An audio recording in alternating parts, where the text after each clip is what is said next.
étude quotidienne des Écritures au travers de l'école du sabbat.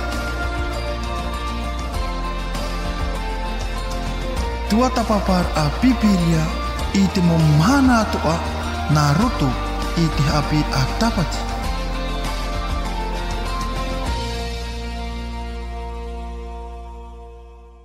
Eh bien, chers amis, bonjour à nouveau. Nous sommes heureux cet après-midi sur le plateau de vous accueillir, vous tous et vous toutes qui nous écoutez, que ce soit sur les ondes de la radio La Voix de l'Espérance, que ce soit sur les deux plateformes YouTube et Facebook, Centre Média Adventiste.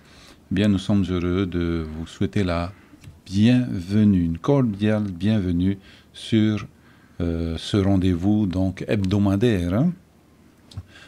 Si toutefois vous avez envie d'intervenir en direct, n'hésitez pas. Vous avez un numéro de téléphone, le 49 45 59 60, 49 45 59 60.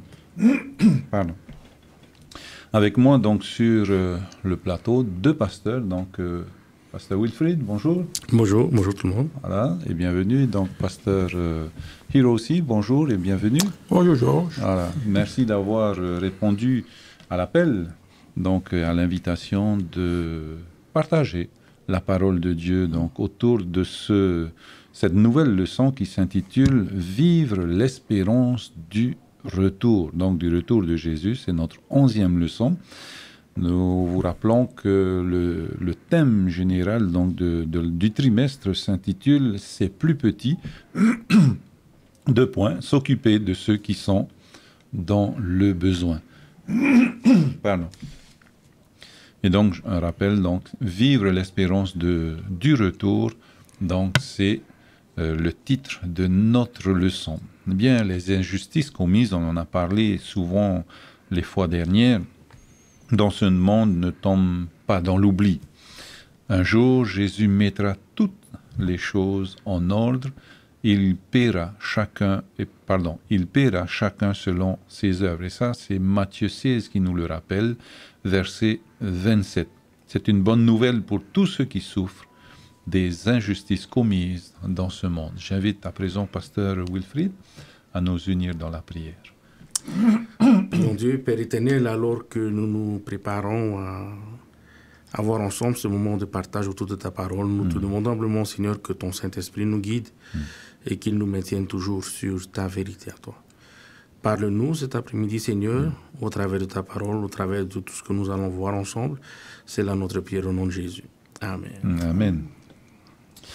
Eh bien, notre verset à mémoriser, d'abord le titre, Vivre l'espérance du retour de Jésus. Eh bien, ça me fait revenir à plusieurs années en arrière par rapport donc à cette découverte de cette vérité du retour de Jésus. Le texte qui nous est proposé se trouve dans 1 Corinthiens 15, verset 58. C'est notre texte de base. Ainsi, mes frères bien-aimés, soyez fermes, inébranlables, progressez ou bien travaillez de mieux en mieux à l'œuvre du Seigneur, sachant que votre travail ne sera point vain dans le Seigneur. Voilà. Donc, ce texte nous parle qu'on appelle d'endurance, de rester ferme, d'être inébranlable et de travailler de mieux en mieux, donc de se perfectionner, de progresser dans l'œuvre du Seigneur. Et ça ne sera jamais chose vaine. Donc, les pasteurs, quelque chose à dire en introduction peut-être pour cette école du sabbat, que ce soit le titre, que ce soit le verset ou une autre pensée, une petite introduction pour nous avant de démarrer complètement notre étude de la leçon, notre partage de la leçon. Oui, ce que l'on peut dire par rapport déjà au titre, donc il y a deux grands morceaux dans ce titre-là. Il y a cet engagement, ce défi de pouvoir vivre. Et en deuxième partie, le plus gros morceau, c'est l'espérance du retour de Jésus. Il faut déjà, bien sûr, qu'on puisse croire en ce retour. Donc, il y a cet espoir, cette espérance que Jésus va revenir. Et justement la grande question par rapport à ce verbe-là, vivre. Alors, qu'est-ce que Dieu attend de nous? Comment nous devons vivre pendant cette attente du retour de Jésus? Voilà un peu ce qu'on va essayer de détailler dans cette leçon. Comment doit être la vie de celui qui attend le retour de Jésus dans cette espérance. Amen. L'école savante nous rappelle que pendant longtemps et jusqu'à aujourd'hui encore peut-être, beaucoup ont vu le retour de Jésus et la vie avec lui comme quelque chose qui va se vivre, qui n'est pas encore arrivé, donc qui va se vivre. Et l'école sabbat cette semaine va nous rappeler que oui, il va se vivre, mais il se vit déjà encore aujourd'hui. Déjà aujourd'hui. Donc nous vivons aujourd'hui même le retour de cette espérance. Et donc nous allons voir au travers de notre partage de cet après-midi comment est-ce que cela est-il possible de vivre cette espérance-là. Ok, donc en fait, quelles sont aussi les motivations? Qu'est-ce qui nous motive, nous, en tant que personnes individuelles, personnalité individuelle, ou bien comment l'Église, quelles sont les motivations de l'Église? Qu'est-ce qui motive l'Église donc à vivre dans ce monde en évitant l'injustice et en attendant donc ce retour de Jésus? Et dans notre texte à mémoriser, il y a quelques pistes qui nous permettent de voir qu'à l'époque déjà, il y avait peut-être un certain découragement, une certaine vision des choses un peu négatives. Et d'où peut-être l'appel que nous voyons ici de l'apôtre Paul de rester ferme et inébranlable. Et peut-être qu'aujourd'hui, nous sommes dans cette situation-là, dans la même situation, où on se dit, mais pourquoi est-ce que ça tarde? Pourquoi est-ce qu'il y a autant d'injustice? Et donc nous allons comprendre durant ce partage là où le Seigneur veut nous conduire. Ok. Alors, oui, pasteur? Quand on parle d'espérance, donc il y a cet espoir. L'espérance, c'est justement d'avoir un monde meilleur. Et ce monde-là, bien sûr, c'est Dieu qui est en train de préparer, même déjà prêt pour chacun de nous.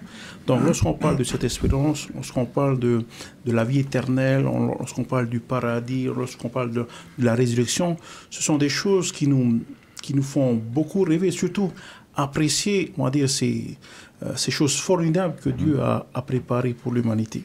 Mais lorsqu'on revient dans la réalité des choses aujourd'hui, cette espérance, c'est dans le futur, c'est dans un futur proche.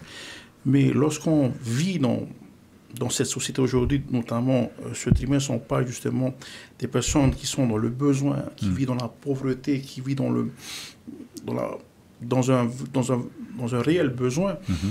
L'appel, c'est, et surtout la question, on va essayer de répondre, ma situation, ma vie, en attendant cette bonne nouvelle du retour de Jésus, comment je dois la vivre? Qu'est-ce que Dieu attend de ses enfants en attendant cet heureux événement, c'est-à-dire le retour de Jésus, la résurrection et la vie éternelle? Donc il y a des choses très importantes à bien comprendre. Nous vivons aujourd'hui, c'est vrai, dans un monde où il y a le mal, il y a les pleurs, il y a la souffrance, mais qu'est-ce que Dieu attend de nous? C'est ça. Qu'est-ce que je dois faire? Est-ce que je réponds à ce besoin autour de moi, où je suis là, je dis merci Seigneur, j'attends ton retour, et puis voilà. Est-ce que cette attente, c'est dans l'inactivité? Et si je dois être actif, en quoi nous devons être actifs par rapport à cette vie d'enfant de Dieu? Alors moi, il y a deux questions que ça m'évoque un peu au propos. La première, donc, va concerner le temps. À l'époque, on pensait que, déjà Adam et Ève, ils pensaient que le Fils promis allait être de leur vivant. À l'époque des apôtres, ils pensaient que Jésus allait revenir incessamment sous peu. Et nous, aujourd'hui, on dit, son retour, il est imminent. Donc ce temps-là est important pour nous, et surtout ce qu'on en fait. Qu'est-ce qu'on fait de ce temps? Voilà, ce sont ces deux idées-là. Et ce temps-là, et lorsqu'on fait les choses, est-ce que parfois on ne fait pas trop jusqu'à oublier que ce retour est imminent. On s'active ici-bas, on fait des projets dans l'église, dans les foyers, personnels et tout, on se projette jusqu'à oublier le retour de Jésus. C'est peut-être un danger, hein? L'activité, hein? Il faut se mettre en activité, mais voilà, je ne vais pas encourager au repos. Hein? Alors, la question, si on ne fait pas un peu trop, peut-être qu'on en fait un peu trop, mais là, en règle générale, c'est jamais assez ce qu'on fait. Hein? Parce qu'on est tout le temps occupé à faire ce que nous aimons faire, hein, ce que nous voulons faire dans notre vie. Donc, à la question, qu'est-ce que Dieu attend de moi? Qu'est-ce que je suis supposé faire, supposé être dans cette société, justement, où ceux qui sont dans le besoin, bon, là, ils existent. Bon, là, il ne faut pas se leurrer. Donc, qu'est-ce que Dieu attend de moi? Est-ce que je fais ce que Dieu attend de moi, ou je suis là, je regarde, et voilà, et puis j'encourage les autres à faire, mais moi, qu'est-ce que je fais en attendant? Ouais. C'est ça. Pasteur? Non? Alors, en vue de ce retour, il y a plusieurs paraboles, hein, qu'on peut évoquer, particulièrement la parabole des 10 vierges, hein, 5 sages et 5 folles. En fait, elles se sont toutes endormies. Hein, donc, on peut être en activité, on peut aussi être endormi, ne pas être en activité. Mais en fait, c'est pas tant l'activité, je pense, qui est importante, parce qu'elles s'étaient toutes assoupies. Donc, il y avait plus d'activité, puisqu'elles dormaient. Mais c'était sur la lampe la différence, l'huile. Hein, cette huile-là, la différence. Hein. Donc, en attendant justement ce retour, il faudra que la personne du chrétien, eh bien, accumule même s'il ne fait plus rien, même s'il s'est assoupi, mais il faut qu'il s'accroche sur ces promesses qu'il a engrangées pendant des années, hein? Voilà, hein, des années durant. Hein? Au niveau de cette leçon de ce trimestre et tout au long de cette semaine, il faut savoir qu'il y a deux choses dans cette attente. Il y a notre vie personnelle, comme on dit, le salut est quelque chose de personnel, et on souhaiterait tellement que cette attente-là, elle est aussi personnelle. C'est-à-dire que j'ai compris le geste que Jésus, c'est-à-dire le sacrifice de Jésus, j'accepte Jésus dans ma vie. Jésus revient, merci Seigneur, je suis prêt, reviens. On aimerait tellement que ce soit comme ça. Mais malheureusement, ce n'est pas seulement ça. On ne va pas accepter Jésus dans notre vie et dire, Seigneur, je suis prêt, reviens. Qu'est-ce que tu attends pour revenir? C'est dommage, je ne sais pas si je vais être prêt, c'est ça? Dans cette attente, il y a quelque chose, il faut être actif. Alors, actif dans quoi? Dans la leçon de ce trimestre, c'est bien sûr s'occuper de ceux qui sont dans le besoin. Ce n'est pas uniquement d'accepter Jésus personnellement et de dire, Seigneur, je veux me donner à toi. Voilà, merci pour cette expérience, merci pour ce retour. Voilà, reviens, je suis prêt. Ce n'est pas que ça. Il y a des choses à accomplir pour le Seigneur, tout en attendant. Au niveau de la famille, au niveau de la société, au niveau de la communauté, au niveau, voilà, à tous les niveaux, on a de quoi faire. Hein. Alors, cette l'espérance, en fait, nous fait porter au-delà de choses qu'on ne voit même pas, hein, je veux dire. Et ce regard-là, comment je peux être connecté sur le retour de Jésus, quelque chose que je n'imagine pas encore, que je ne sais pas quand, humainement c'est difficile à concevoir, hein, ce retour de Jésus. Hein. Voilà, donc vivre éternellement et tout, des choses qu'on n'a jamais vues, qu'on n'a jamais entendues. Donc comment cette projection-là peut me rattacher quand même à ce dont tu viens d'évoquer, Pasteur Hiro, donc m'attacher à la famille, m'attacher à la société. Comment éviter que cette projection vers l'avenir me déconnecte carrément de la réalité, de la société, de la famille? Comment faire le juste milieu entre me projeter vers un super événement qui va arriver, où le bonheur, la joie, l'éternité, hein, sans douleur, sans misère. Comment me projeter là-bas sans me déconnecter de la vie aujourd'hui? C'est sûr que cette relation que nous devons avoir avec notre Seigneur, cette intimité, elle joue un grand rôle. C'est-à-dire, lorsqu'on est constamment connecté avec notre Seigneur et au travers de sa parole, c'est sûr qu'on ne va pas perdre de vue, on va dire, cette espérance du retour de Jésus. Mais ta question, c'est comment ne pas être déconnecté de ce qu'il y a autour de nous. De ce qu'il y a autour de nous. Et vice-versa. Comment être connecté sans se déconnecter de cette espérance? Justement, c'est pour cela qu'on est là cet après-midi. C'est pour apporter des éléments pour dire que c'est vrai, Jésus revient, c'est une bonne nouvelle, quelque chose de très beau. Mais ce n'est pas une attente sans action. Il y a des choses à accomplir pour ceux qui sont dans le besoin, et nous sommes là justement pour remplir cette fonction, pour remplir ce travail que Dieu nous demande. Ok. Toutes les fois où Jésus a parlé de son royaume, de cette espérance, toutes les fois où il a fait ça, il a invité les disciples à garder les yeux vers l'avant, mais en même temps à se rappeler qu'il y a une mission, c'est de rassembler tout le monde, tous les enfants de Dieu, pour qu'ils soient pris. Donc, quelque part, le Seigneur Jésus nous dit de garder les yeux vers cet objectif-là, mais en même temps, le but, ce n'est pas d'y aller tout seul. Oui. Le but, c'est d'y amener toute la famille. C'est ça. Et donc... Et d'attendre. Hein, parce que le temps de chacun, l'avancement des uns et des autres, c'est... Exact. Voilà, donc Exact. C'est d'attendre les autres, encourager. Et c'était tout fait pour que tout le monde puisse arriver ensemble. Enfin, quand je dis attendre, c'est un peu prétentieux de ma part, pardon. Hein, et dire aussi peut-être aux autres, attendez-moi un petit peu. Hein, voilà, c'est pas juste j'attends les autres, non, mais attendez-moi aussi un petit peu. Voilà, je voulais pas être prétentieux, pardon. Un cri pourtant en attendant ce retour glorieux et magnifique de Jésus se trouve dans Zacharie 1, verset 12. Alors l'ange de l'Éternel prit la parole et dit: Éternel des armées, jusque à quand n'auras-tu pas compassion de Jérusalem et des villes de Juda, contre lesquelles tu t'es irrité depuis 70 ans? Voilà, hein?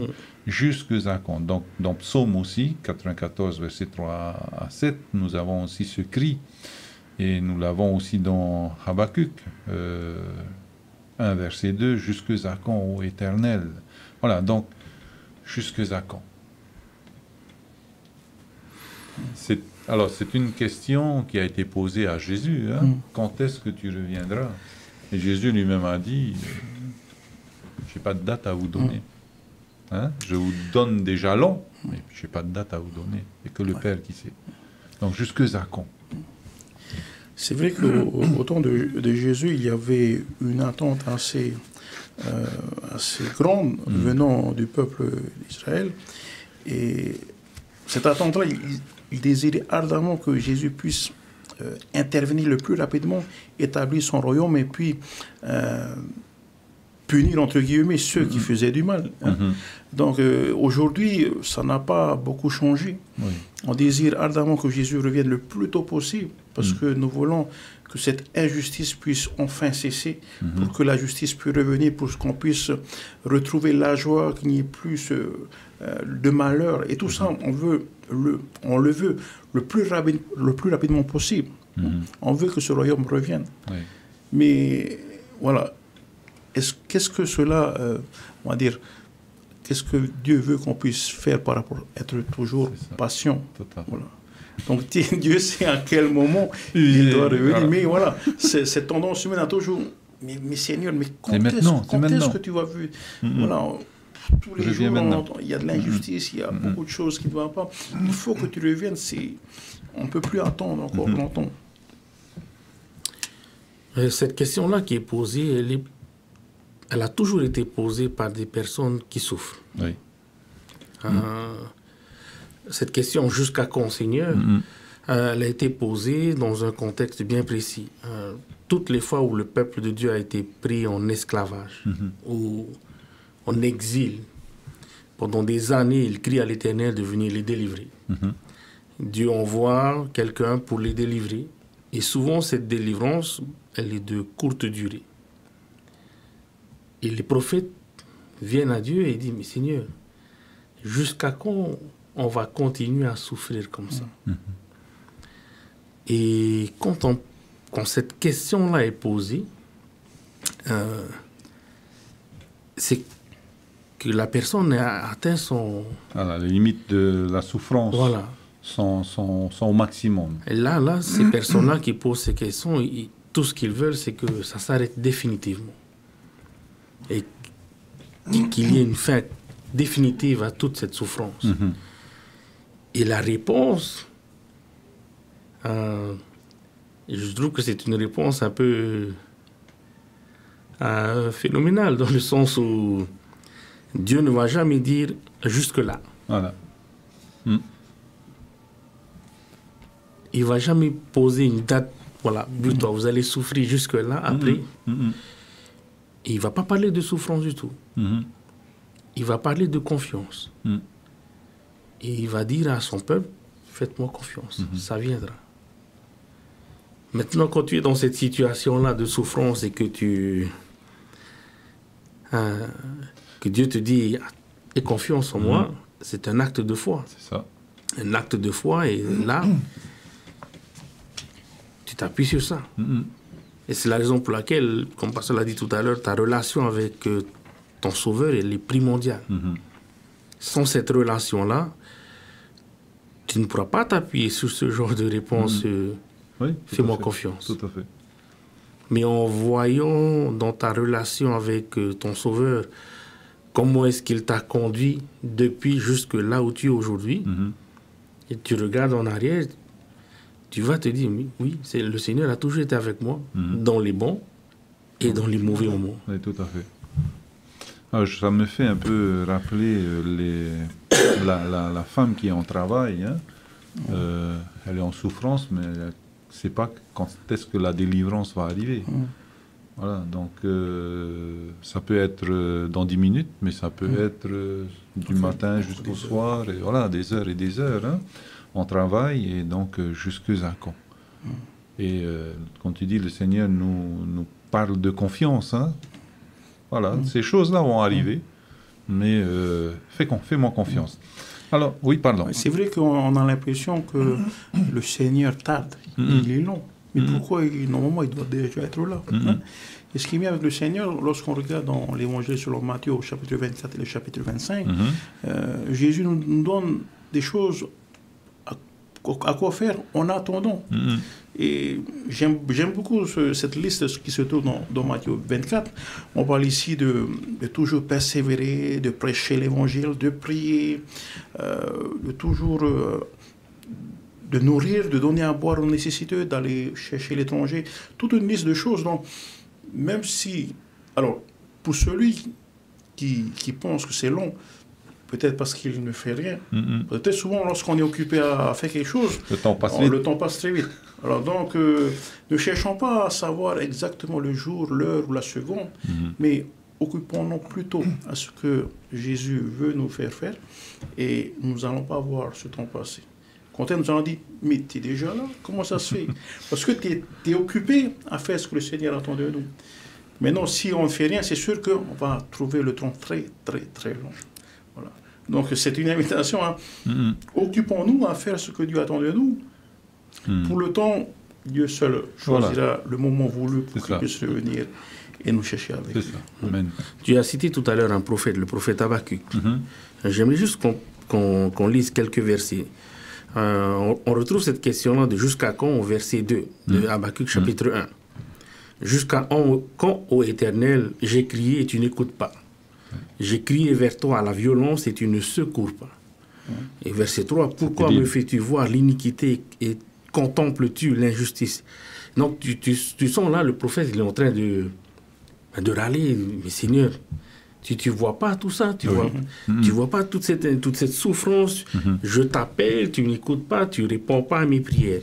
Ce qui est intéressant, c'est de voir ce qu'il met à la fin de son livre, chapitre 3, à partir du verset 17. Il va dépeindre une situation complètement catastrophique, car le figuier ne fleurira pas, la vigne ne produira rien, le fruit de l'olivier manquera, les champs ne donneront pas de nourriture, les brebis disparaîtront du pâturage et il n'y aura plus de bœufs dans les étables. Donc là, c'est une situation... Catastrophe. Voilà. Là, c'est le bas du bas. Et verset 18, il va dire, « Mais toutefois, je veux me réjouir en l'Éternel, je veux me réjouir dans le Dieu de mon salut. » Et là, verset 19, il termine en disant, « Car l'Éternel, le Seigneur, est ma force, il rend mes pieds semblables à ceux des biches. » Les biches qui sont... Voilà, sur les falaises. Voilà. Experts à escalader les falaises, les chemins les plus tortueux, les plus difficiles. Et il me fait marcher sur mes lieux élevés. Voilà.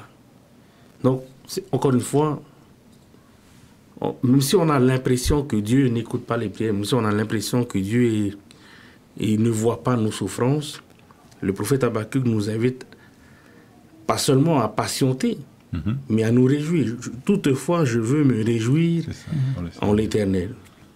Et je veux me réjouir dans le Dieu de mon salut. Voilà. Alors, tu disais, pasteur Wilfried, tout à l'heure, que lorsqu'on pose la question jusqu'à quand, eh bien, ça veut dire que la souffrance est arrivée à son comble. Mais j'ai l'impression aussi que le Seigneur, de son côté, crie aussi à l'humanité jusqu'à quand. Élie l'a fait. Jusqu'à quand clocherez-vous à gauche, à droite?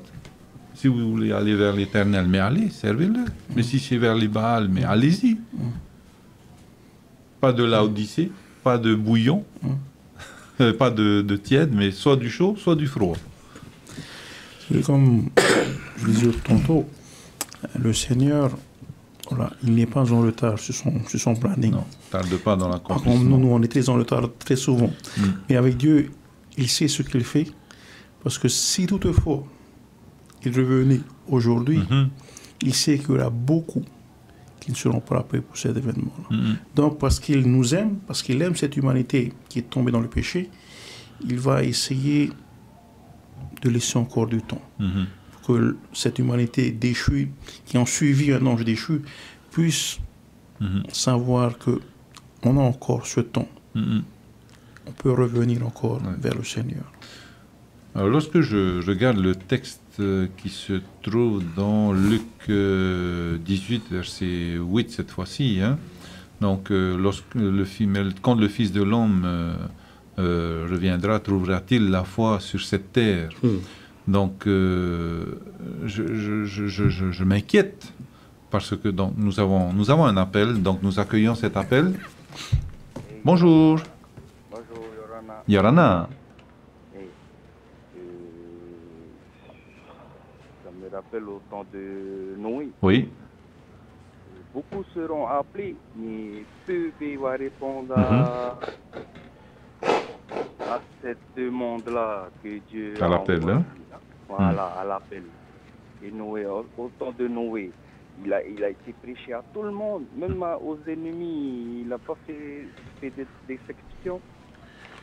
Il a prêché à tout le monde, mais ils sont, comment on dit ça, leur cœur s'est endurci, quoi. Ils ont mieux aimé les choses de ce monde que la vie éternelle. Et de nos jours aussi, ça va être la même chose aussi. Tout le monde, il dit dans Timothée que en ce temps-là, les hommes seront hautains, blasphémateurs, amis de l'argent. Et aujourd'hui encore, l'appel de Dieu encore, il est présent encore pour nous aujourd'hui. Mais peu encore, ils vont tendre l'oreille à cet appel-là. Et vous, aujourd'hui, votre travail, c'est ce que vous faisiez. Vous êtes en train encore de comment on dit ça, d'appeler ces personnes-là. Lancer l'appel. Voilà. Comme il dit dans l'Apocalypse, c'est les 3 anges c'est vous alors. Vous êtes toujours Nous là en tous. train de dire la bonne nouvelle, hein? Mhm. Donnez gloire à Dieu. Amen. Parce que bientôt le jugement il va arriver. Et quand ce jour-là va arriver, et si la porte du salut va fermer, alors là, c'est fini là. Il ne peut plus rien alors. Tu vois, c'est aujourd'hui, il faut prendre le choix aujourd'hui. Soit aller alors dans le feu ou à la vie éternelle alors. Amen. Merci. Voilà. Merci mon frère, merci pour le partage, merci d'avoir appelé, au revoir. Donc on revient sur le Luc, hein, chapitre 18, versets 1 à 8. Bon, je vais quand même lire le verset 1, verset 7 et verset 8. Hein. Verset 1 dit, Jésus leur adressa une parabole pour montrer qu'il faut toujours prier et ne point se relâcher. Donc cette persévérance-là, hein, dans la prière, verset 7, Dieu ne fera-t-il pas justice à ses élus qui crient à lui jour et nuit, et tardera-t-il à leur égard? Je vous le dis, il leur fera promptement justice. Mais quand le Fils de l'homme viendra, trouvera-t-il la foi sur cette terre? Voilà, donc cette idée de persévérance, persévérer dans la prière, mais même si nous encourageons nos enfants, nos membres d'église à prier, à persévérer dans la prière, même avec tout ça, est-ce que Jésus va trouver la foi sur cette terre lorsqu'il reviendra? La question est posée. Hein? La question, elle est bien claire. Il reste dans la réponse. Oui. Voilà. Quelle est ma réponse? Quelle est la réponse? Tout à fait. Ma réponse? Quelles seront nos réponses? Tout à fait. Par rapport à cette question-là. Il y a une chose auquel peut-être quelquefois on n'y pense pas. Juste pour imager ça, la semaine dernière, j'étais allé récupérer ma cadette à l'école. Et j'attendais derrière le portail qui était fermé à clé. Et je la vois arriver et elle tombe. Et je la vois pleurer.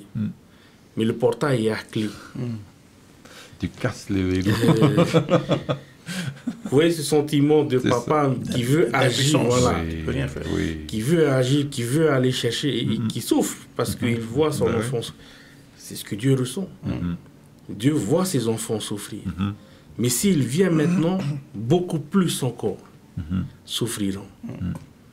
Et donc, il attend, mais je peux vous assurer que c'est un père qui nous aime et qui veut venir chercher ses enfants. Mais son but, c'est que tous ses enfants soient sauvés. Et donc, c'est là où, quelque part, notre rôle intervient. C'est de contribuer et d'œuvrer, comme l'apôtre Paul a dit dans notre verset mémorisé, pour aller chercher tous ces enfants et de les rassembler et d'être prêts pour le retour. Belle image, hein? Un père impuissant. Voilà, hein? Mais notre Père est tout puissant. Hein? Oui. Pardon. Donc, cette assurance-là, moi j'ai cette assurance que Jésus va revenir, qui va tenir promesse. Hein?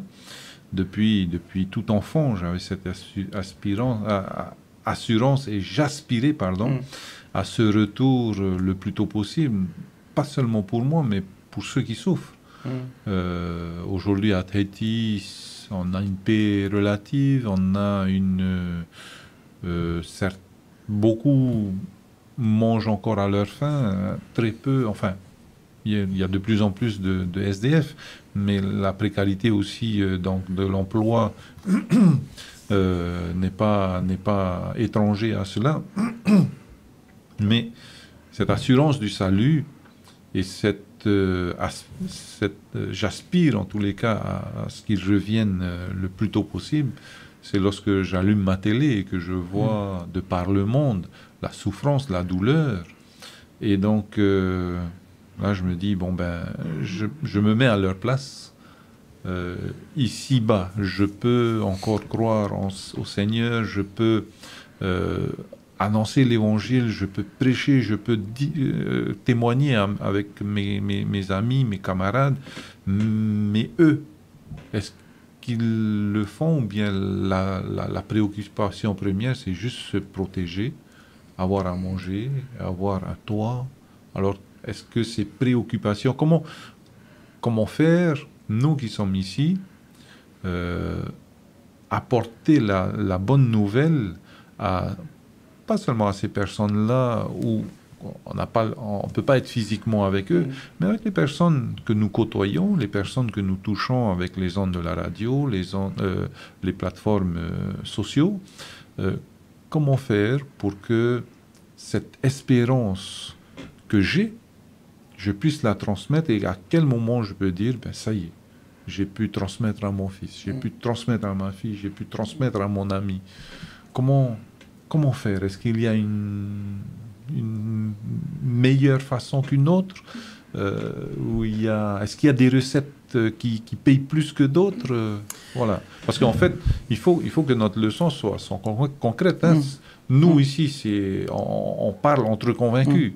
Mais comment faire pour celui qui nous écoute? Qu'est-ce qu'on peut lui conseiller pour que le déclic se fasse et pour que lui aussi il puisse dire ça y est, j'y crois et quoi qu'il m'arrive, j'y vais. En parlant de ça, j'ai un souvenir que j'aimerais partager. C'était il y a quelques années, lorsque, à l'époque, le président de la République française, c'était François Mitterrand. Voilà. Donc, il y avait beaucoup de manifestations. Et ce matin-là, le président de la République devait venir à la mairie de propriété. Là aussi, il y avait la grande cour à la notice. Voilà. Et puis, j'étais parmi ceux de la foule. Alors, on me disait, je ne me rappelle plus l'heure où le président allait arriver. J'attendais calmement. Apparemment, il n'y avait pas de mouvement. Il y avait du monde, on attendait. Les gens disaient, ça y est, il allait arriver. Regarde, il n'y a personne qui arrive. Et finalement, c'était le mouvement des gens que je voyais. Tout le monde était excité. Je me suis dit, il y a quelque chose. Et je pense qu'il est là. Et lorsqu'il était arrivé, les gens se bousculaient. Et jusqu'au moment... Alors, pourquoi je prends cet exemple? C'est un peu comme... Comment on dit, cet enthousiasme de voir arriver ce président de la République. Mais pour nous, ce n'est pas le président de la République, mais c'est le Dieu de l'univers, c'est notre Dieu. C'est comment on est par rapport à cette bonne nouvelle-là.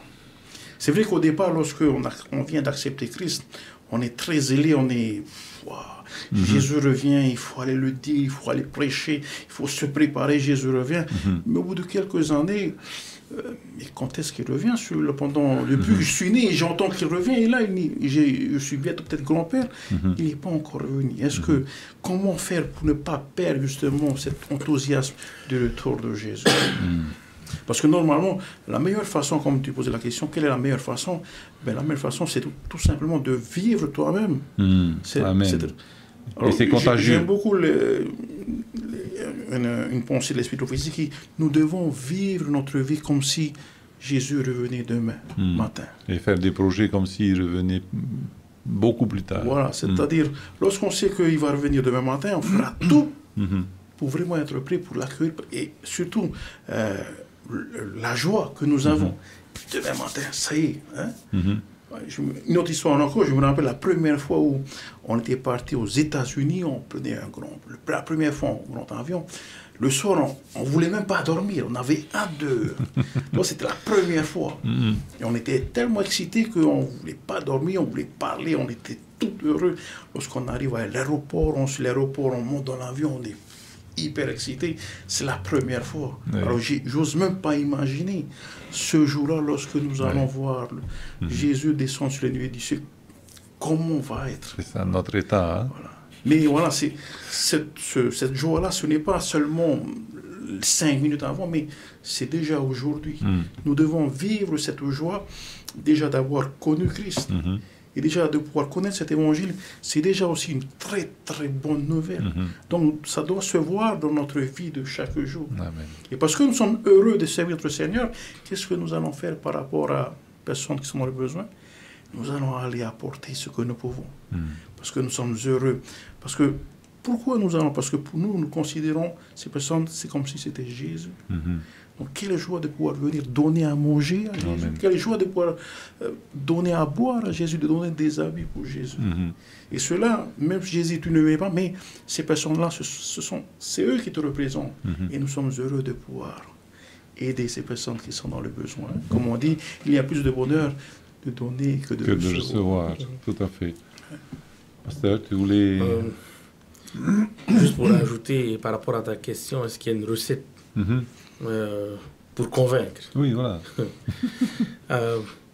Dieu, il a toujours des manières différentes d'aller chercher quelqu'un. L'exemple de l'Éthiopien. Oui. Dieu a placé quelqu'un sur son chemin pour aller chercher. Philippe. L'exemple de Paul. Dieu a aveuglé Paul pour qu'il puisse voir, finalement. L'exemple du gardien de prison. Dieu a fait trembler la prison pour que ce gardien puisse finalement être sauvé au travers du ministère de Paul. Et donc, à chaque fois, il n'y a pas une recette. Ok. Mais il y a un élément commun. C'est que Dieu place quelqu'un sur ce chemin. Amen. Et je veux croire que nous pouvons être ces personnes que Dieu place sur la vie, le chemin de certaines personnes. Et je suis sûr que autour de cette table, nous avons déjà fait l'expérience de personnes que nous avons pu toucher au travers de notre ministère, au travers d'une parole, d'une prière prononcée, au travers d'un exemple. Voilà, d'un exemple. Et c'est là où ce que Pasteur Hiro dit, de vivre cette espérance. En vivant cette espérance, Dieu nous prend et on va impacter la vie. Voilà. Donc, vivre cette espérance et se mettre entièrement à la disposition de Dieu pour que Dieu fasse de nous ses instruments. Amen. Déjà dans notre foyer avec nos enfants. Donc ça veut dire alors que, et c'est peut-être la tendance aussi que nous avons aujourd'hui, c'est de faire moins de grandes campagnes d'évangélisation, mais de se faire des amis au travers de l'exemple qu'on vit. C'est au travers de notre vécu que les amis peuvent être plus touchés que par un sermon, quoi, hein, une évangélisation, un effort d'évangélisation. Donc, pardon. Il y a... Voilà, donc, comment voilà, impliquer le plus de personnes possible afin que de les faire épouser hein, cette vision de l'avenir, cette promesse de l'avenir que Dieu donc, nous a promis, et cette étincelle, hein, et que cette étincelle puisse rester longtemps vivante. Hein, et ça, c'est le désir, je pense, de tout parent pour son enfant et de tout ami pour son ami, n'est-ce pas? Voilà. Alors, dans la suite donc, de notre leçon, donc, après cette espérance hein, certaine, hein, mais nous avons une autre espérance, cette espérance de la résurrection. Voilà, donc c'est quelque chose quand même d'exceptionnel. Certains veillés, en tous les cas, que j'ai assisté, et quand c'était proche de moi, eh bien, je regardais la personne, la dépouille, et je regardais cet être aimé, je scrutais un moindre mouvement, parce que, Seigneur, si c'était possible que mon cousin ressuscite, hein, que tu le réanimes, que tu qu'il revienne à la vie, parce que c'est terrible de perdre quelqu'un, mais cette espérance de la résurrection, sur quoi s'appuie-t-on? Sur cette espérance de la résurrection. Est-ce que nous avons des textes? Est-ce que nous avons des exemples que nous allons ressusciter, et surtout que cette résurrection-là, elle sera définitive. Ça ne sera plus une mort définitive, mais une vie éternelle et définitive. Sur quel texte nous appuyons-nous et sur quelle parole qu'il a dit, qu'il a promis, voilà. Il y a déjà dans un premier temps le texte dans 1 Thessaloniciens, au chapitre 4, verset 14, qui dit ceci: en effet, si comme nous le croyons, Jésus est mort et s'est relevé, alors par Jésus, Dieu réunira aussi avec lui ceux qui se sont endormis. Lorsqu'on parle de résurrection, c'est vraiment, on va dire, la base de notre foi, de notre croyance. Car sans la résurrection de Jésus-Christ, notre foi, elle est vaine. À quoi ça sert de parler de ça, puisque on range tout et on s'en va, là. Sans cette résurrection, on vient dans ce monde, ensuite on meurt, il n'y a plus de résurrection, donc la vie n'a aucun sens. Est-ce que ça vaut le coup de vivre si on vient au monde, et on meurt, et puis c'est fini. C'est fini. Voilà. Heureusement qu'il y a cette promesse de cette résurrection. Heureusement qu'il y a ce plan de cette résurrection. Et nous sommes ici, nous sommes présents, nous nous battons justement afin qu'on puisse, on va dire, accepter celui qui est la vérité, le chemin, c'est-à-dire Jésus-Christ. On va dire que notre foi est construite sur cette résurrection. Sans cette résurrection, tout s'écroule, il n'y a aucun sens, il n'y a pas de raison de vivre. C'est la résurrection qui nous fait encore espérer, voilà, nous avons un monde meilleur après la résurrection, donc il faut nous préparer pour cette résurrection. Amen. Peut-être pour ajouter à ça, Jésus va dire à Jean, lorsque Jean, dans l'Apocalypse, va être submergé par toutes sortes de visions, Jésus va dire à Jean, Apocalypse chapitre 1, verset 18, verset 17. Jean, le verset dit, quand je le vis, je tombais à ses pieds comme mort. Et il posa sur moi sa main droite en me disant, ne crains point, je suis le premier et le dernier, et le vivant, verset 18. J'étais mort, et voici, je suis vivant au siècle des siècles. Et je tiens la clé de la mort et du séjour des morts. Donc, là, il n'est pas seulement question de résurrection, mais Jésus est maître. Et Paul va dire dans 1 Corinthiens 15, verset 26, que le dernier ennemi qui sera détruit, c'est la mort. C'est la mort. Comme pasteur l'a souligné, la résurrection, elle est essentielle à notre espérance. Parce que notre espérance, elle est fondée sur la résurrection de notre Sauveur. Qui était comme un prémisse. Exactement. Donc Jésus est mort, Jésus est ressuscité et il reviendra chercher tous ses enfants. Amen. Donc voilà, c'est... alors, c'est pas moi qui ai compté, mais c'est d'autres personnes qui ont compté avant moi. Donc, dans les chapitres 24 et 25 de Matthieu, il y a 4 fois mentionné donc l'avènement, donc la parousie, et 10 fois donc venir, donc c'est erkomai, donc ça a été traduit en tahitien haidemai, voilà. Voilà. Donc sur ce retour, sur la base de ce retour, donc Matthieu qui en parle énormément sur ces 2 chapitres-là, eh bien ce retour-là est la garantie que nous allons ressusciter, que Jésus va nous ressusciter si toutefois nous passons par la mort. Donc c'est une, comment on appelle, c'est une assurance pour nous, et c'est en attendant donc cette résurrection, donc le Seigneur nous demande d'aller, de prêcher le royaume des cieux, parce que ce royaume-là, il faut aller le prêcher. Et ça, c'est dans Matthieu chapitre 10, versets 5 à 8. N'allez pas chez les païens, mais allez chercher donc les brebis perdues de la maison d'Israël. C'est... Waouh! Pourquoi Jésus dit à ce moment-là, en tous les cas, de ne pas aller chez les païens, mais d'aller chercher les brebis perdues de la maison d'Israël? Est-ce qu'il y en a déjà? Est-ce qu'on peut identifier ces personnes-là, les brebis perdues de la maison d'Israël? Et pourquoi aller les chercher eux? Parce que c'est plus facile ou bien parce que c'est plus difficile? Cela dépend. Mais le souci de Jésus, c'est bien sûr toujours le même, c'est-à-dire d'aller chercher ceux qui se perdent, ceux qui se sont perdus. Donc il nous invite aussi, comme la brebis perdue, à pouvoir faire ce qu'il les souhaiterait faire. Donc il nous utilise afin qu'on puisse ramener ces personnes-là dans la bergerie, comme on dit, ces brebis.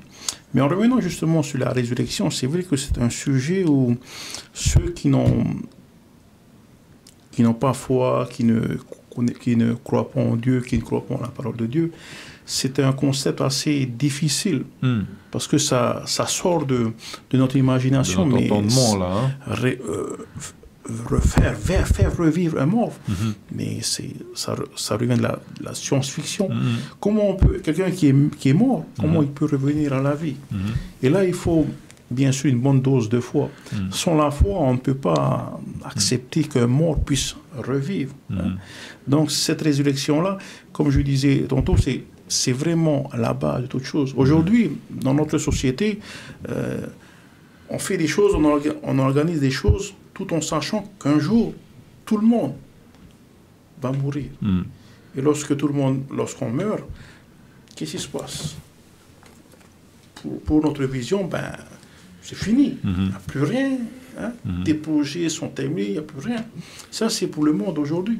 Mais pour l'enfant de Dieu, pour celui qui croit en cette vie, en cette résurrection, la mort, ce n'est quoi? C'est juste un passage. Un sommeil. Car il y a cette résurrection. Comme Jésus est ressuscité, nous aussi, nous pouvons ressusciter. D'ailleurs, Jean 11, verset 25, rappelle bien ceci. C'est Jésus qui parle ici. Il dit, « Je suis la résurrection et la vie. Celui qui croit en moi vivra, même s'il meurt. » Là encore, c'est un concept difficile à accepter sans la foi. On ne peut pas l'accepter, ce n'est pas possible. Celui qui croit en moi vivra même s'il meurt. Qu'est-ce que ça veut dire? Ça veut dire que nous n'allons pas mourir. Oui, on meurt, mais le chrétien, il ne meurt jamais, il dort. C'est-à-dire qu'un jour, on va le réveiller. Lorsque Jésus reviendra, il y aura cette résurrection. Et c'est ça ce qui est formidable pour un enfant de Dieu, pour celui qui croit. Verset 26, il dit, « Et quiconque vit et croit en moi ne mourra jamais. Qu'est-ce qu'on me dit? Mais c'est formidable. On ne mourra jamais. Mais à la fin, on dit, crois-tu cela? Parce que si on ne croit pas, mais pour nous, c'est de la science-fiction, c'est du surnaturel, mais voilà, c'est difficile à croire. Difficile si on n'a pas la foi, oui. Mais si on a foi en Dieu, si on croit en cela, on dit voilà, celui qui croit en Jésus, celui qui accepte Jésus dans sa vie, nous allons bénéficier de cette résurrection. Et nous allons aussi bénéficier de cette vie éternelle qu'il promet à tous ceux et celles qui croient en lui. Amen. Alors l'apôtre Paul aussi disait que dans 1 Corinthiens 15, verset 30-31, nous sommes à toute heure en péril. Chaque jour, je suis exposé à la mort, je l'atteste, les frères, par la gloire dont vous êtes pour moi le sujet, en Jésus-Christ notre Seigneur. Donc voilà, lorsqu'on sert le Seigneur, la mort parfois est inévitable. C'est voilà, donc c'est un accident alors qu'on y allait dans le champ missionnaire. Parfois c'est la maladie, parfois ce sont des personnes qui en veulent à notre vie. Et ce qui nous permet d'avancer avec confiance, en toute confiance, c'est ce que tu disais, pasteur. Donc c'est cette foi qui nous motive. Quelles sont nos motivations? C'est cette foi que Jésus, même si nous allons passer par la mort, calme, tragique, eh bien, le Seigneur nous ressuscitera. Et fait étrange aussi, lorsqu'on parle de foi, lorsqu'on parle de la foi en Dieu, et lorsqu'on parle de mort, la mort n'est jamais très loin de celui qui veut croire en Dieu. La preuve, lorsqu'on revoit dans l'histoire de l'Église, la première Église, il y a eu beaucoup de morts, des milliers de morts, des martyrs. À cause de quoi? Juste de cette parole. Juste parce qu'il y a des personnes qui croient en Dieu, qui croient en sa parole. Comment l'ennemi a attaqué ces croyants-là. Qu'est-ce qu'ils ont fait de mal? Juste parce qu'ils ont prêché Jésus. Voilà. Ils ont été martyrisés, ils ont subi des morts atroces. Donc, nous aujourd'hui, comme tu le disais, pasteur, citer le texte dans Corinthiens 15, verset 26, le dernier ennemi qui sera détruit par la puissance de Dieu, eh bien, c'est la mort. Donc, nous avons cette assurance que la mort, donc, ne sera plus de guerre, plus de misère, plus de maladie et plus de mort. Eh bien... Et par rapport à notre mission, la mort est aussi notre ennemi. Dans le sens où je ne sais pas quand je vais mourir, je ne sais pas non plus quand mon frère va mourir. Et c'est la raison pour laquelle les crucial pour nous d'user de toute opportunité pour faire connaître à tout le monde ce Jésus. Ce Jésus ressuscité, ce Jésus qui revient. Parce que le temps est compté et pour moi et pour lui. Tout à fait. Alors, dans la suite de notre leçon, on nous parle de l'absurdité de la condition humaine, hein, cette espérance donc du jugement. Et eh bien, dans un texte que j'ai pris en plus, qui se trouve dans Ecclésiaste, chapitre 8, versets 12 et 13, il est dit, cependant, quoique le pécheur fasse 100 fois le mal et qu'il y persévère longtemps, je sais aussi que le bonheur est pour ceux qui craignent Dieu parce qu'ils ont la crainte devant lui. Verset 13, mais le bonheur n'est pas pour le méchant, et il ne prolongera point ses jours, pas plus que l'ombre, parce qu'il n'a pas la crainte devant Dieu. Donc voilà, cette promesse que ceux qui obéissent à la voix de l'Éternel, à la pensée de l'Éternel, au commandement de l'Éternel, eh bien, ils vont connaître le meilleur. En tous les cas, si ce n'est pas ici, c'est dans le ciel. Hein. Et donc, il y a peut-être des exceptions dans cette absurdité de la vie de l'homme où c'est le contraire qui arrive. Hein, où c'est le méchant qui prospère et le juste, eh bien, il va souffrir encore plus parce qu'il est encore plus opprimé par le méchant. Hein.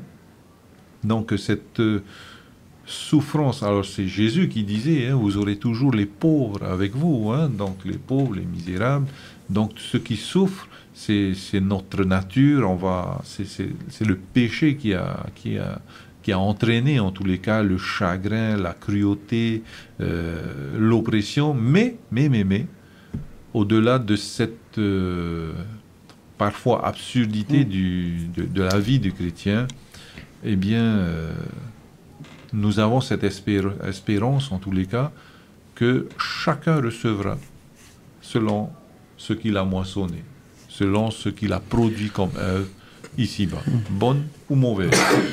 Tout à fait. Lorsqu'on parle, bien sûr, de justice ou d'injustice, comme je disais au début, c'est-à-dire que, bien sûr, lorsqu'on voit quelque chose d'injuste, on veut révéler, hein, on veut dire cette injustice, on veut que les choses puissent revenir dans le droit chemin. Donc, parfois, nous voyons, on va dire, des choses juste se passer. Parfois, il y a des injustices. Il y a des injustices même qu'on laisse faire. Donc, on a envie que, voilà, que les choses puissent se faire dans la droiture, dans la justice. Mais ce qui est important de savoir que, comme pour la résurrection, il y aura aussi un jugement. C'est ce qui est très important. Même si parfois nous sommes traités injustement. Mais sache qu'un jour, nous serons en face de ce jugement. Et là, il n'y aura plus d'injustice, il n'y aura plus d'inégalité, tout sera mis à niveau.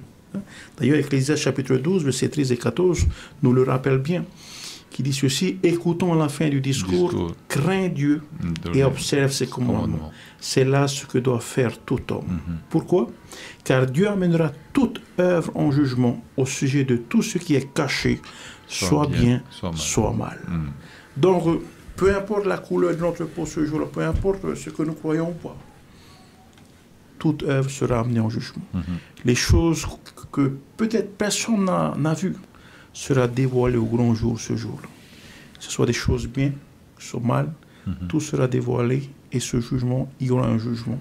Un jugement sera rendu, un jugement équitable. Il n'y aura pas de parti pris, il n'y aura pas des avocats corrompus, mais le juste, quelque chose de juste. La justice, le juste juge sera là. Et là, ce sera quelque chose de formidable. Aujourd'hui, lorsqu'on parle du tribunal de justice, il y a des personnes qui tremblent. Peur, voilà. Qu'est-ce qu'on va faire? Alors, pour celui qui n'a rien, qui est innocent, qui n'a rien fait de mal, au contraire, ce jugement, c'est... Mais au moins, on va juger le mal. Et par contre, pour celui qui sait, qui est conscient, qu'il a fait quelque chose qu'il ne doit pas faire, celui-là, il a intérêt à... Voilà. Et il aura la peur de sa vie parce qu'il a peur de cette condamnation. Donc, qu'est-ce qu'il faut faire? Bien sûr, être prêt pour ce jugement et déjà préparer son avocat. Et qui sera notre avocat? Le meilleur des meilleurs. Le meilleur. Jésus-Christ, le juste. Voilà. Donc, si nous avons préparé notre avocat, si nous préparons notre vie pour ce jugement, au contraire, ce jugement ne sera pas un jour où nous aurons à craindre, mais plutôt nous aurons hâte ce jour-là parce que enfin la justice sera dévoilée au grand jour. Alors, j'écoutais sur les ondes, pas notre radio, le témoignage donc d'une personne qui, devant l'oppression des patrons, donc lui, il était un responsable, un chef de service, et donc les patrons donc lançaient allez, on fait moins, enfin on fait plus, avec moins d'effectifs et avec moins de moyens. Voilà. Donc, et les patrons donc qui poussent les responsables à presser le citron sur les personnels, et lui, il n'a pas pu supporter ça. Eh bien, il a posé sa démission, et donc le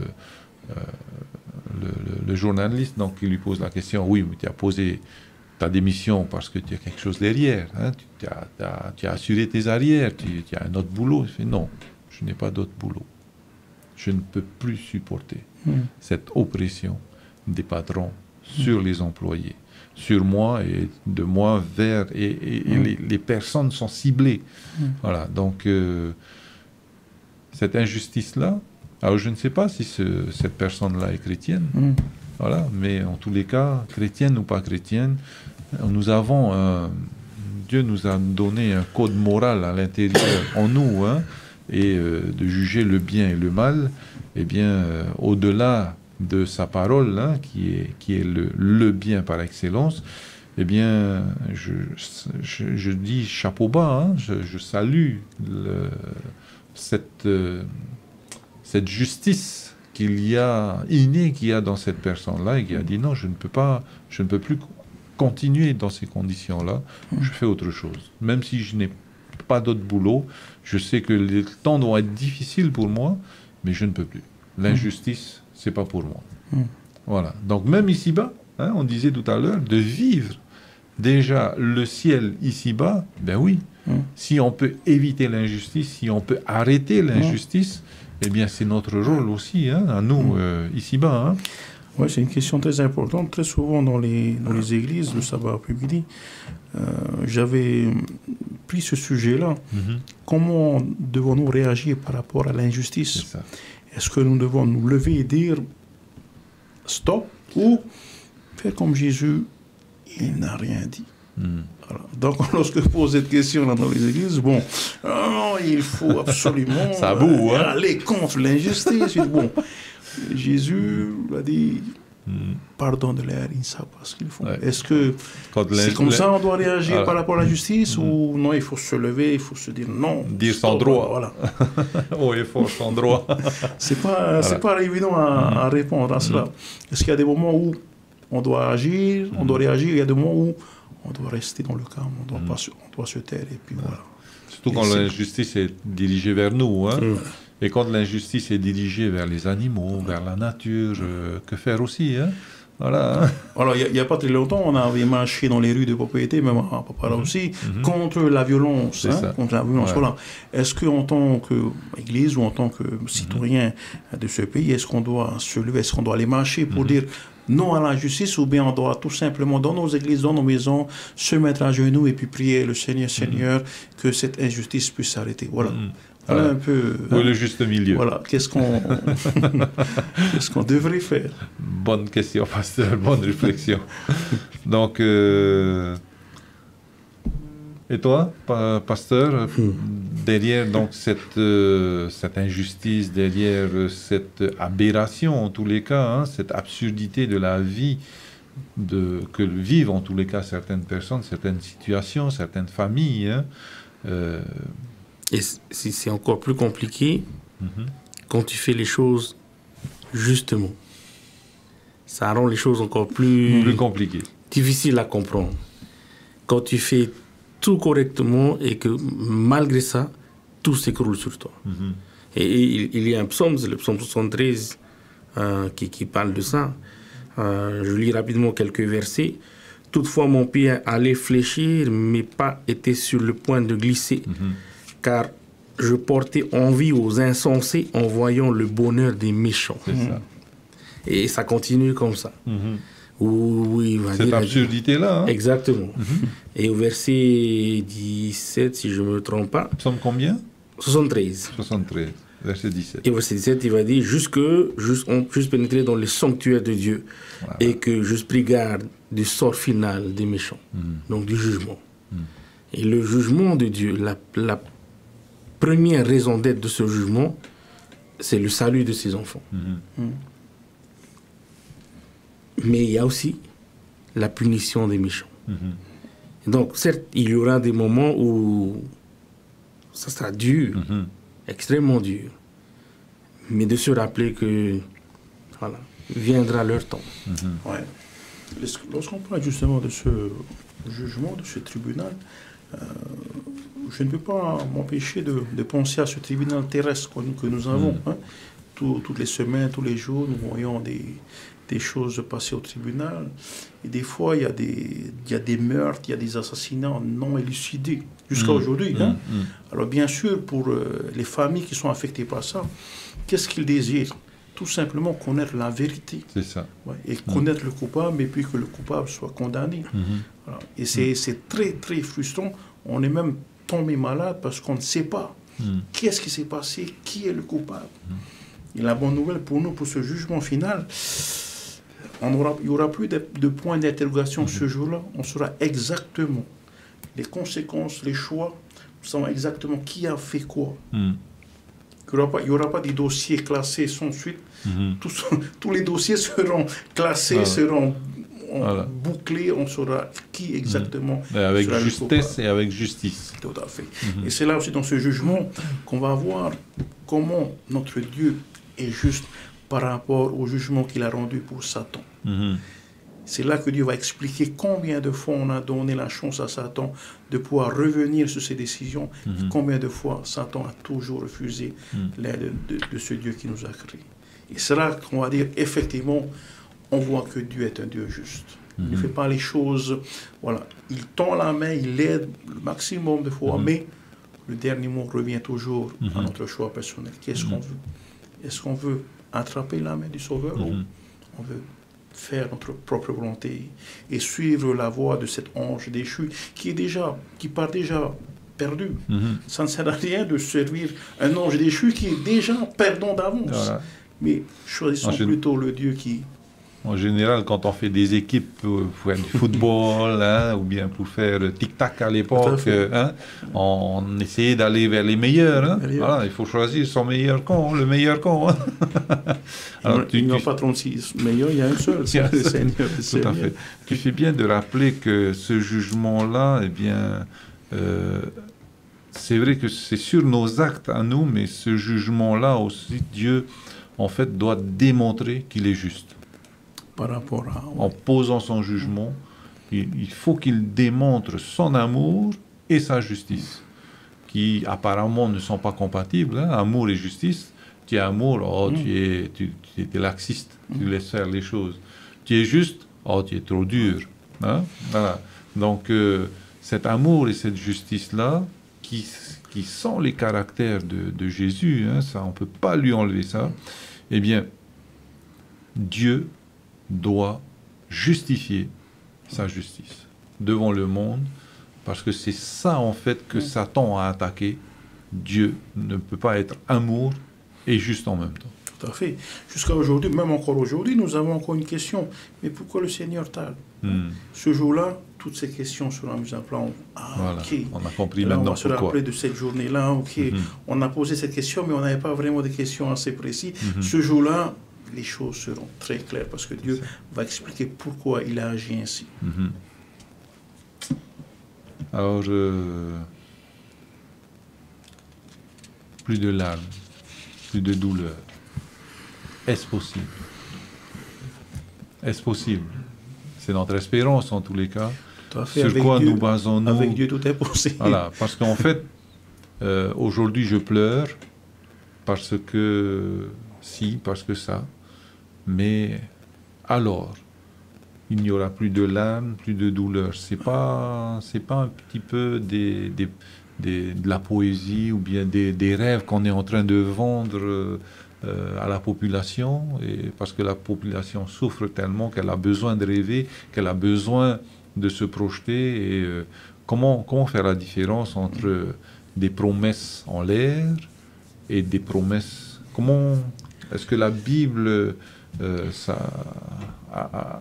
que je peux m'appuyer sur la Bible, et est-ce que c'est pas des fables qu'on est en train de me vendre? C'est trop beau pour être vrai. Vous avez bien compris ma question. Pour répondre encore là, si tu n'acceptes pas la résurrection, tu ne vas pas aussi accepter qu'un jour il n'y aura plus de souffrance.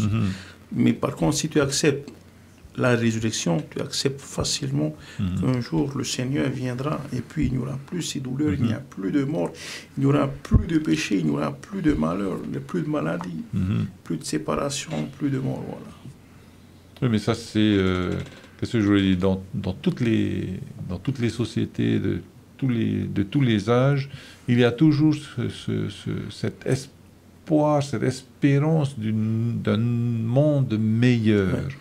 Est-ce que c'est pas juste la pensée unanime de l'humanité qui se projette vers quelque chose de meilleur, d'illusoire, Oui, on peut penser, et je dis malheureusement, il y a beaucoup qui pensent dans ce sens-là. Mais comme je disais, il faut avoir la foi. Il faut croire que Dieu existe. Il faut croire que Dieu prépare un lieu pour nous où il n'y aura plus de mort, plus de péché, plus des choses qui vont nous faire souffrir. Il faut croire aussi qu'il reviendra et pour, on va dire, restaurer cette image qu'il avait déjà. Il y avait déjà tout cela. Tout était parfait, tout était bien au départ. Voilà. Mais le péché est entré et ça a tout, on va dire, abîmé ce que Dieu. Alors, ce que Dieu désire, c'est de revenir et de restaurer son plan pour l'humanité, c'est-à-dire une vie et un bonheur éternel pour ses enfants. Voilà. Ce n'est pas quelque chose de nouveau qu'il va faire, mais c'est juste revenir et rappeler que on fait un reset, là. Voilà, on revient à l'état initial. C'est une mise à jour, voilà. Mise à jour, comme il a été fait au départ, un monde sans péché, c'est ce qu'il va venir restaurer encore de nouveau. Et une des premières choses que le diable a fait dans le jardin d'Éden, dans sa conversation avec Ève, c'est de faire croire à Ève et à nous tous que Dieu ne veut pas que nous soyons heureux. Or, depuis le jardin d'Éden jusqu'à la fin, le but ultime de Dieu, c'est de restaurer cette joie perdue. Et c'est la raison pour laquelle nous allons lire ces versets-là, où Dieu lui-même dira que c'est même pas les anges viendront, et c'est lui-même qui prendra le temps d'essuyer toute l'âme. Il n'y aura plus aucune raison de verser une larme de peine, une larme de douleur, une larme de tristesse. Et plus tard, il dira qu'il y aura un arbre dont les feuilles pourront guérir les nations. Donc, il y a encore une fois ce Dieu qui désire par-dessus tout que son peuple soit heureux. Mais pas heureux, cette joie, on va dire éphémère, cette joie d'une nuit, cette joie un bonheur pur et sans égal. Et qui va perdurer dans le temps. Exactement. Et c'est ce que Dieu veut restaurer. Et nous sommes tous appelés à faire rappeler à tout le monde que peut-être que vous dites que vous êtes heureux aujourd'hui, mais il y a une joie encore plus profonde et qui n'a d'égal, qui nous attend. Et Dieu est l'auteur de cette joie. C'est une joie qu'il avait déjà mis en place, qui a été perdue malheureusement, et qu'il veut restaurer à nouveau. Donc voilà, à tous nos amis qui nous écoutent, peut-être que vous dites, ce week-end, on aura une fête, on sera heureux. Mes amis, il y a plus heureux encore que ça. Cette joie-là, elle va passer. Mais la joie que Dieu nous réserve est une joie éternelle. Comme tu dis, pure. Hein? Voilà.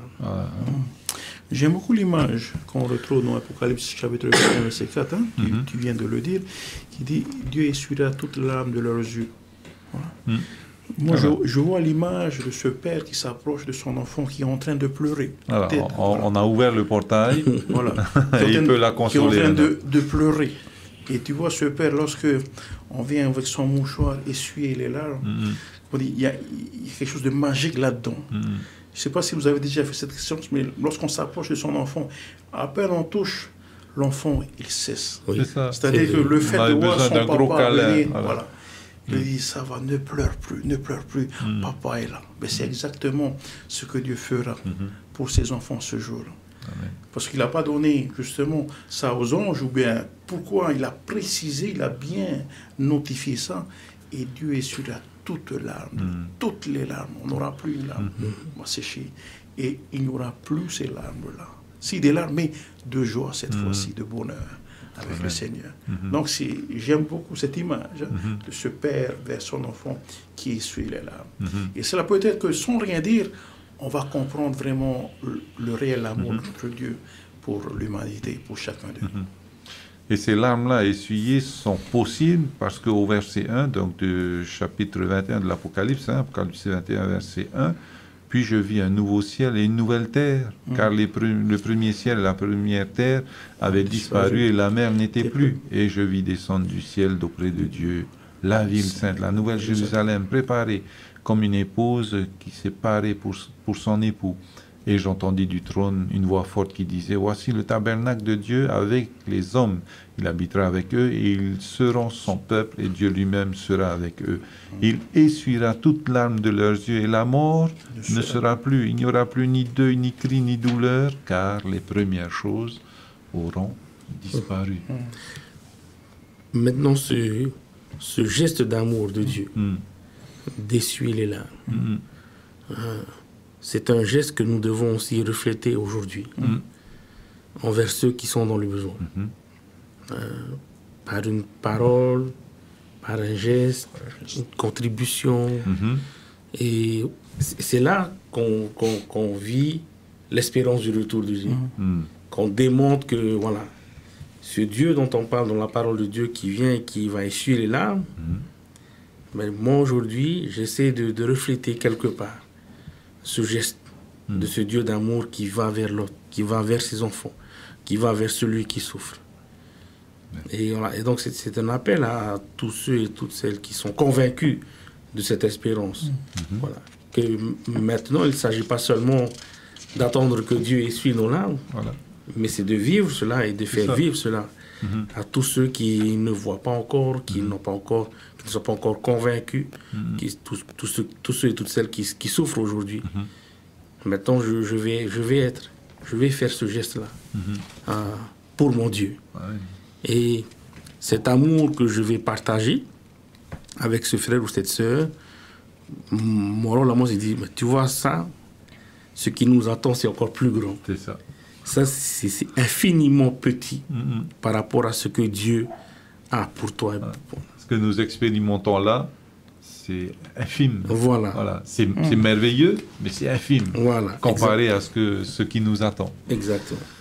Et pasteur, est-ce que nous avons oublié une partie de la leçon peut-être, ou bien si nous n'avons rien oublié, est-ce que vous avez peut-être une dernière pensée, mais voilà. Peut-être une dernière pensée par rapport à... alors ça va se baser sur une question très importante dans le moniteur qui dit qu'est-ce qui nous motive à aller à l'église, à vivre dans notre vie, dans ce monde injuste. Donc il y a l'injustice qui est autour de nous. Maintenant, on doit vivre cela.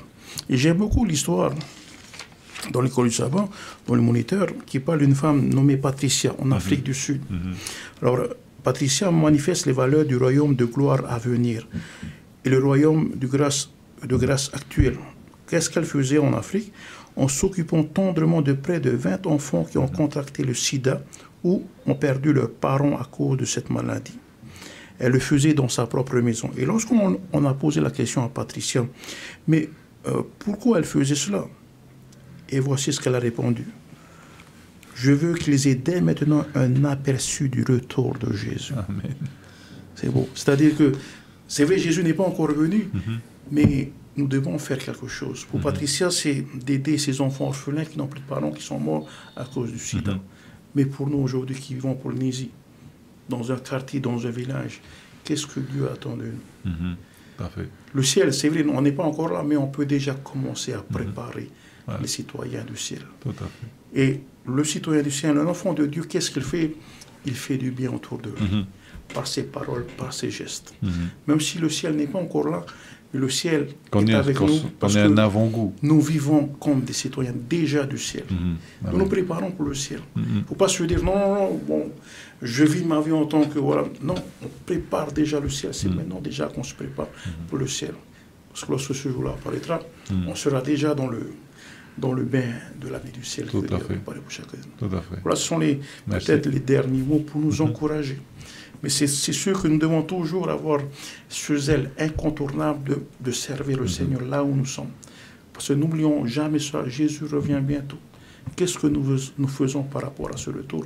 Est-ce que nous sommes toujours, nous brûlons toujours de ce désir qu'il revient bientôt? Ou bien les années ont fait que Jésus revient, oui, je le sais. Voilà. Faisons attention de ne pas tomber dans la routine. Car après, il sera peut-être trop tard, on sera tellement pris par les choses de la vie qu'on oublie un peu Tout à fait. que Jésus revient. Ok, merci. Le mot de la fin?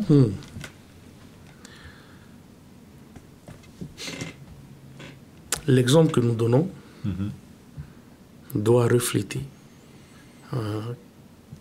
que Jésus revient. 2, que c'est la meilleure de toutes les nouvelles.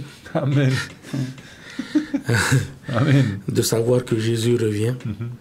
Et 3, j'ai hâte de ce retour. Et donc, dans ma manière de vivre chaque jour, dans ma manière de m'adresser à mon prochain, dans ma manière de partager, je dois continuellement démontrer cela. Il y a un texte sur lequel je me suis penché cette semaine, depuis quelque temps.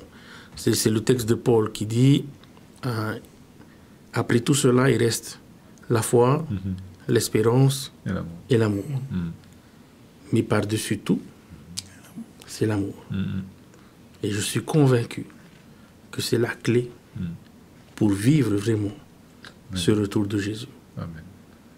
L'amour. Voilà. Eh bien, chers amis, notre Dieu ne permettra pas que le mal dure éternellement. Le grand espoir de la Bible, c'est que le retour de Jésus mettra un terme au mal, guérira l'injustice et créera un nouveau monde tel qu'il est décrit et qu'il était décrit à l'origine, en tous les cas. Fondé sur la résurrection de Jésus, cet espoir nous transforme aujourd'hui et nous redonne le courage dans notre service pour Dieu et pour les autres, tandis que nous attendons le retour de Jésus. Eh bien, c'est le moment de rendre l'antenne et j'aimerais remercier les deux pasteurs, pasteur Wilfried, pasteur Hiro, d'avoir partagé donc cette leçon, cette parole de Dieu. Eh bien, si vous avez une question, n'hésitez pas. Vous avez la ligne directe, le 49 45 59 60, ou bien posez vos questions sur les deux plateformes, Facebook ou YouTube, Centre Média Adventiste. Eh bien, nous avons terminé avec notre leçon. Nous vous donnons rendez-vous la semaine prochaine avec une autre leçon et deux autres pasteurs qui partageront avec plaisir donc cette parole de Dieu. Et nous voulons terminer par la prière de pasteur Hiro. Prions Dieu. Père éternel, notre Dieu, nous voulons encore te rendre grâce, te remercier. Merci pour ce que nous avons pu partager ensemble sur les ondes de l'EDL. Et nous voulons te remercier d'avance pour ce plan, le plan du salut, de cette résurrection, de ce jugement qui nous attend. Mais nous sommes conscients que tout cela va se faire avec, bien sûr, ton accord. Et aussi, nous voulons te demander, Seigneur, de nous aider à nous préparer surtout à toujours regarder vers le ciel, qu'on n'oublie jamais pourquoi nous croyons aujourd'hui, c'est-à-dire cette résurrection, ce retour imminent. Merci encore, Père, pour tous ceux et celles qui nous ont écoutés. Au travers de ton Esprit Saint, nous voulons te demander, Seigneur, d'être avec tous ceux et celles qui nous ont écoutés aujourd'hui, afin qu'ils puissent prendre une décision par rapport à l'avenir, ce qu'ils auront à faire pour t'accepter en tant que sauveur personnel, et surtout qu'on puisse tous ensemble être prêts pour ce grand jour glorieux. Merci encore, Père, de nous aider dans cette démarche et surtout de nous aider dans cette préparation. Car c'est dans le nom de Jésus qui revient bientôt que nous te demandons toutes ces grâces. Amen.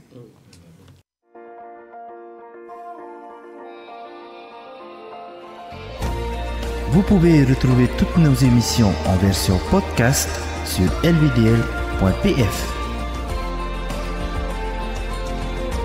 In hinhi oto if of ahoy tatatu mo fanhor a in ai hoi tatatu tahua na tirara lvdl.pf.